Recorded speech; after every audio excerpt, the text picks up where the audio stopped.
Hey guys, welcome back to today's video. Today is Saturday, August 15th, 2020. And with 79 days till the general election, I want to talk about whether or not the race is actually going to tighten up. We've heard from a lot of Republican pundits that the race is inevitably going to narrow up and that Joe Biden and Donald Trump will be in a very close race for the White House. But 100 days to go till the election, Biden had the same lead that he holds today. 120 days before then, same thing.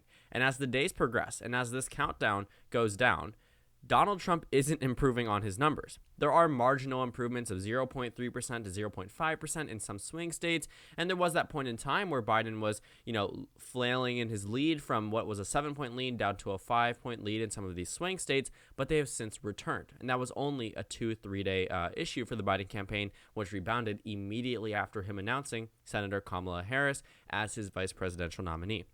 So when we look at this electoral map, I'm using the ABC News one just because it was on 538. I'm probably not going to use it in the future, but just for today's video, I'm going to use it. Looking at the electoral map, Joe Biden has so many more pathways to 270 than President Trump. In order for President Trump to win this election, he's going to need to win every single swing state, and I mean it in a very literal sense. He will need to carry all of these states that I'm already projecting on top of these Rust Belt states. He cannot afford to lose all three of these states, which are already pretty solid out of his column. And I mean that again, like I said, very literally. Looking at these states, Michigan, the first one, Biden is up 7.7%. Wisconsin, Biden is up 7.1%. And Pennsylvania, which is the narrowest but nowhere near safe margin for or comfortable margin for Donald Trump, 6.5% for Vice President Biden. For reference, Clinton was only up 1.9% in Pennsylvania on election day, and this is the narrowest out of the three states. So, looking at this electoral map, Donald Trump can really run up the numbers. Like I said, he can win every single swing state except for these three and lose the election. Now, the reason why I wouldn't characterize Colorado and New Mexico and Virginia as swing states, they pretty much aren't. These states are absolutely going to Vice President Biden whether or not he wins the election or not. The only states that Clinton won that Trump could be remotely competitive in are Minnesota, Nevada, and New Hampshire, and not so much for the final two.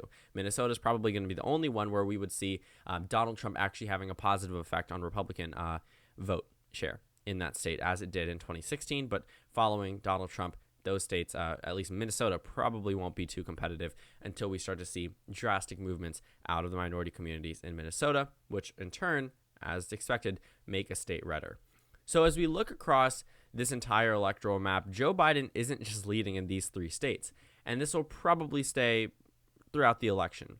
When we look at the 2020 election forecast from 538, they expect the election to narrow up, which is why they give Joe Biden a 72% chance of victory. However, at the day the model was released, just a couple of days ago, they said if the election was held today, Biden would have a 93% chance of victory. 93. So if the election's held today, and they're expecting, with the uncertainty that we have, the election to narrow up by 20% against Vice President Biden, number one, that's still not bad whatsoever. You have a 3 in 4 chance at winning the presidency. But on top of that, what if things don't change? And there's a very real reality that things don't change, unfortunately, for America. The COVID-19 projections only get worse from here. Things are starting to lift up. The mandates are easing, and looking at where a lot of these states are opening up, college campuses and everything, this is all going to negatively impact President Trump and negatively impact the Republican Party as a whole. It doesn't matter if the COVID-19 pandemic is directly as a result of President Trump's leadership. It doesn't matter. He's the incumbent. Any bad thing that happens to America can easily be pinned on him, and probably should be. Looking at the way that President Trump has handled a number of things relating to COVID-19, there's an easy way for the Democrats, as they are right now, to pin this entire thing on him, and it's resonating very well with the American people. I mean, Biden's up 8% nationally against an incumbent president. Like I said, not only is he leading in swing states, he's also leading literally nationwide by 8.5%, rounding up to 9%. The problem with comparing this election to 2016 is that there are no notable third-party candidates. Sorry, Howie Hawkins and Joe Jorgensen. And then looking at the national numbers, Biden is at 51%. You know what Hillary Clinton didn't do since she clinched the nomination in June 2016? She never hit 51%. She peaked at 48%, but never hit 50% because the majority of Americans did not vote for her. The majority of Americans did not want her. The majority of Americans voted against Hillary Clinton, whether that was for Gary Johnson, of course, Donald Trump, or Jill Stein. we're not seeing that same type of anti-Biden sentiment that we saw against Hillary Clinton. Biden's approval rating is actually in the positive. Hillary Clinton's was completely in the negative by double digits, as is Donald Trump's. So yes, you took two very unliked candidates in 2016, but outside of the Bernie wing of the Democratic Party, Biden is actually approved of by Republicans and Democrats. So I will say that Biden is going to do considerably better than Hillary Clinton, which of course in turn means winning the election. Because these three states alone, Wisconsin, Michigan, and Pennsylvania, were decided by less than a percentage point. So for them to be very solid for Joe Biden, despite Hillary Clinton's surmountable leads in these states on election day, except for Wisconsin, this is the only state outside the margin of error out of these three. But, Donald Trump had a realistic shot at these states. I mean, the pundits also gave him a mildly good shot at winning these states on election day. All the swing states were expected to go to Biden based off the Real Clear Politics average. All of the states that went to Donald Trump were, except for these three states. And Nevada was actually weird because it was projected to go to Trump based off the polls. Clinton ended up carrying it. But like I said, Wisconsin seems to be the narrowest out of these three states, but they all have very substantial leads for Joe Biden. And with days and days counting on down, we have to ask the question whether or not this election will truly narrow up. It's going to be very difficult for Donald Trump if it doesn't, because Biden is not only leading in these states, but he's leading in North Carolina, he's leading in Florida, he's leading in Arizona, and if the election continues to widen for Joe Biden, he could possibly win Ohio, could possibly win Iowa, and in the worst case for the GOP, possibly Texas. Now, I know that's a long shot. I don't think that's realistic whatsoever. I don't think that Biden will carry Texas. I don't think he'll carry Ohio or Iowa. I think he'll likely reach the 2012 numbers for Barack Obama as a max. I think it's possible if we start to see the race not tighten up. It isn't right now, but it's pretty much just plateauing at an 8 to 9 point lead for Vice President Biden. But if we start to see it expand larger than that, then we start to reevaluate the electoral map. Because American politics is boring. The American electorate, voters, don't like to sway too much. That's why we have swing states. Most of these states aren't competitive. So when we focus on some of these states and they generally have the same feeling and the national lead doesn't change, we probably won't see too many states wavering back and forth between candidates. And that's the problem for Donald Trump. Even in 2016, there were times where he was up in Florida, up in North Carolina, and up throughout the entire campaign season, almost the entire campaign season in Arizona, always up in Texas. Okay, but Biden actually took a lead in Texas. This is 38 electoral votes, would completely cripple the Trump campaign 100%. Biden took a lead in Georgia. That's something Hillary Clinton did not do, based off the Real Clear Politics, not the Real Clear Politics average, the 538 average with adjusted data. Looking at a lot of these states, Biden is actually up in Ohio right now. He's within a percentage point in Iowa. Both of these states went to Trump by nearly 10% in 2016. So with the COVID-19 estimation not getting any better, and the economy expected to have a very abysmal approval rating as we enter into November, I think there's a very clear reason as to why President Trump doesn't want to encourage a lot of Americans to vote.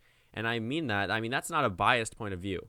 Taking a look at what he said about mail-in voting and reporting on that accurately is not taking a biased point of view. Now, I understand there are people that support President Trump and watch my YouTube channel.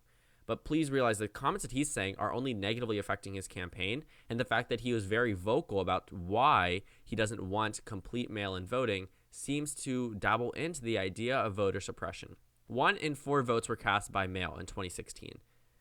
I believe the number, there was 128 cases of voter fraud by mail out of 30 million votes. Let's take that and adjust it. Let's say half of Americans vote by mail. That only puts around 250 voter fraud cases in a worst case scenario. And I understand some people are afraid. Some people are afraid of ballot harvesting and things like that.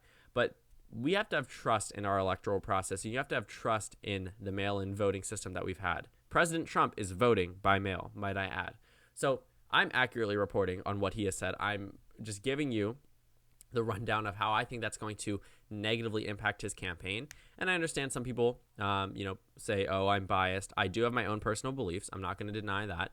And I don't express them on this channel for that reason, just because I like to keep everything separate.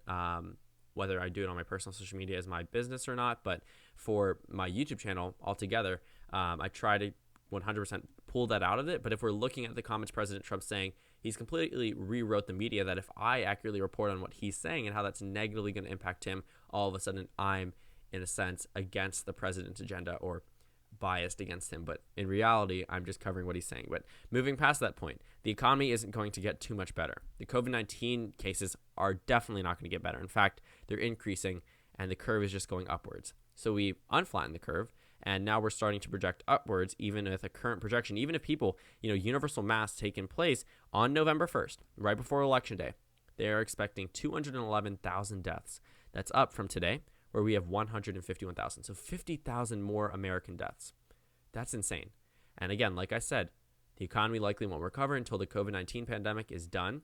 And then looking at the projection, even in a scenario where it does narrow up, Biden is still expected to win with a 72% chance at victory. And like I said, when this model was released, a 93% chance at victory. And if we look at the map, taking a look at the electoral map, I cannot draw a conclusion where Donald Trump can easily win a pathway to re-election, much less even get there. I mean, looking at a lot of these swing states, they've pretty much moved away so far from President Trump.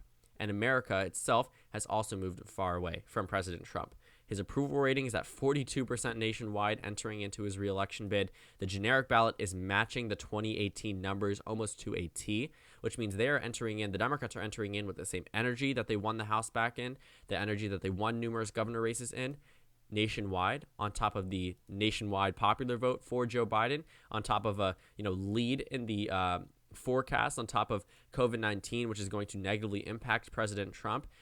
It is unfortunate this is being politicized, but also, it's an election year. On top of that, the economy doesn't look like it's going to get too much better, and a number of swing states are moving away from President Trump. So all of that, we can conclude that the election might not actually narrow up, and this race might be a done deal. And I understand that it's, like FiveThirtyEight says, too late to count out Donald Trump. I 100% agree, but as the days get more and more closer to the election, we start to have to ask that question, is it really going to narrow up? So thank you guys so much for watching this video. Make sure to comment down suggestions below. Subscribe on the left if you haven't already, and check out the Instagram and Twitter. At the bottom left of the screen, there's also a Discord link for you to go ahead and join, and then a video you can watch, and then a playlist for my 2020 election predictions if you just want to see where I believe the race stands most recently or where I thought it stood back in January. Trust me, those predictions are very different. Again, thank you guys so much for watching, and I will see you all later today.